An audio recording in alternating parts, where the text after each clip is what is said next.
Hello, you wonderful people.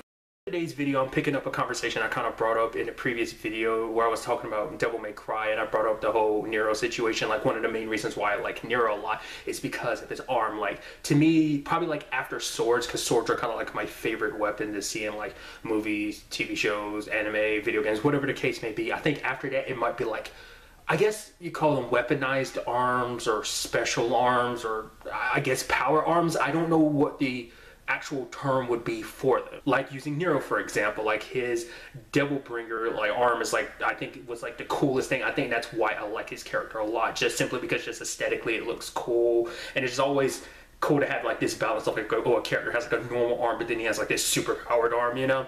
And that was also a conversation in itself where I brought up in that video where it's like I had this mixed feeling about him having a robotic arm, which is like cool because like he has all these different arms, each can do their own thing, so there's that cool aspect to it. It's not like it's like, oh, because he doesn't have his devil arm anymore, it's like, oh, it's garbage or something like it. It's like nothing like that. It's just a situation of I prefer his devil arm to his mechanical arms. It does make you wonder, will he get his devil arm back? Because I think that was something I recently heard someone talk about, like you potentially could see him getting that maybe back near the end of the game of Devil May Cry 5. Maybe not, I don't know. Also because I also liked, you know, his devil trigger that was associated with it in DMC4, kind of like what I guess now the more appropriate term would be kind of like a stand that gets created. But it doesn't just stop with Nero. There are actually quite a few that I really like. Another one would be like Atsuma from the game Enchanted Arms. My biggest issue with his situation though is you never really get to fully play with it. There's like one spot at the beginning of the game where you get it for an entire battle, but every other subsequent time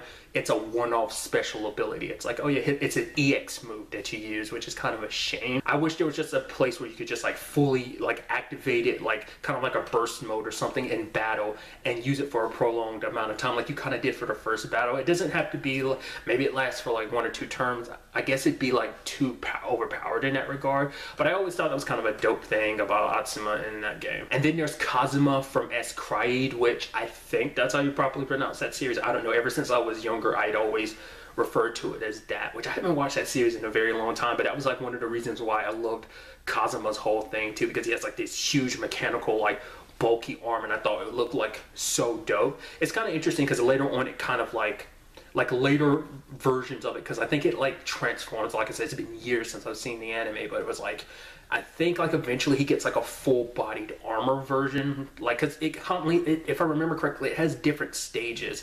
Like I said, I don't remember it as clear, but I could have sworn he has like a fully armored form like by the end of the series.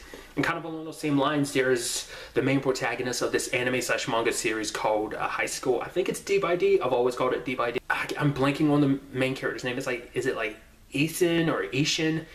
He kind of has a similar thing like that. It's like a dragon thing. I forgot what it was. I haven't seen the full potential of what it can necessarily do. Like, from where I got into the manga like years ago, it was kind of a situation where it was like, from where I left off on the series like years ago, it seemed like he could basically, like, for a limited amount of time, like encase himself in armor. I think kind of similar to the Kazuma situation, which I thought was kind of dope. But it's just kind of like this special power that exists inside of him. It's not always activated. I guess I should also point that out, because like, unlike Nero's situation, like Kazuma and this character, the main protagonist of High School, DYDs, they aren't always activated. It's there within them, but they can activate it, which is kind of dope. There's also Mondo from Killer is Dead. I liked his because his has other functions. It can also like shift into a gun, which I guess ultimately kind of puts Barrett on the list, but I don't really count Barrett's situation just because it's just a gun arm, so I treat it a little bit differently, I guess. But Mondo's thing is like, it is like a gun, but it is also like a fist. It can also be used to like, you know, like its fuel is blood and stuff like that. So it's just kind of a different situation all on its own. Another interesting one would probably be Edward Elric from Fullmetal Alchemist. His situation is a little different. Like I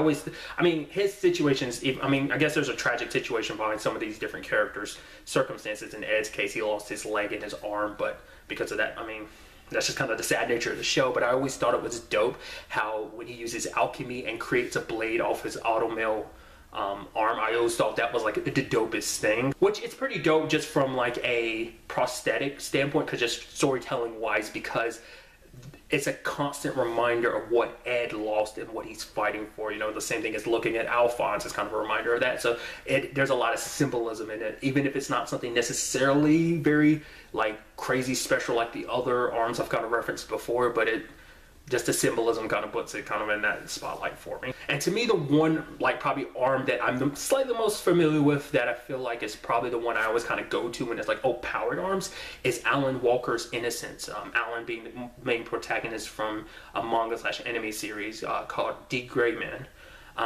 His was always interesting just because it's like, I always liked this initial look. His looks like his entire arm is red in its seal state, but the moment it's activated, it turns into like this giant, like armored, like arm that can stretch and grow. It ends up changing and adapting as the series progresses because more of its power gets unleashed. The whole Crown Clown situation, which is, I guess, is spoilers me even using that name, because that name doesn't come up until like way late into the series, and even by that point it manifested itself in a different form. But I always liked its original armored form, but I do like, and I can kind of roll with what it later on becomes. I mean, to be fair, like, I never got to the furthest extent of like D.gray-man, but to where I was in this series, it had gotten to the point where it, you know, it got revealed as Crown Clown. So I don't know what it even looks like now beyond that. Maybe it has an even different form in comparison. A lot of this stuff I'm probably kind of bringing up, especially in the D/D example, and those are still ongoing series, at least to my knowledge, so there's probably even further stages that I'm not even aware of. In all honesty, I don't really know what this video is really all about. I guess it was just kind of like, it was a tangent thought I had in that previous video. I just want to make a whole video dedicated to the like powered arms and stuff like that, because I feel like it's something I don't see that often. I mean, these are a few examples, and I'm sure these aren't all the examples that exist. It's just like, these are the ones I'm the most familiar with, and I just think it's such a dope concept that I would like to see probably become a lot more prevalent, which, like I said, this isn't all of them, so I'm sure there's actually a lot more out there that I'm not aware of. It's like, oh, a lot of people probably be like, oh, it's a lot more prevalent than you give it credit. I guess ultimately that would be the question I ultimately ask you guys is, do you know any other powered arms that you're aware of that I didn't bring up? Using the examples I use as kind of like a baseline of kind of like figuring out what I mean in comparison of like, oh, is this an example of that, or is this? Let me know in the comments down below. I'll be very fascinated to find out like what other examples of powered arms exist out there, whether it be across TV shows, movies, anime, manga, video games, whatever. You know, tell me who the character is and from what series. But really, that's all I want to talk about in this video. Till the next time we meet, be happy, be safe, live life to the fullest, enjoy it. Good day and good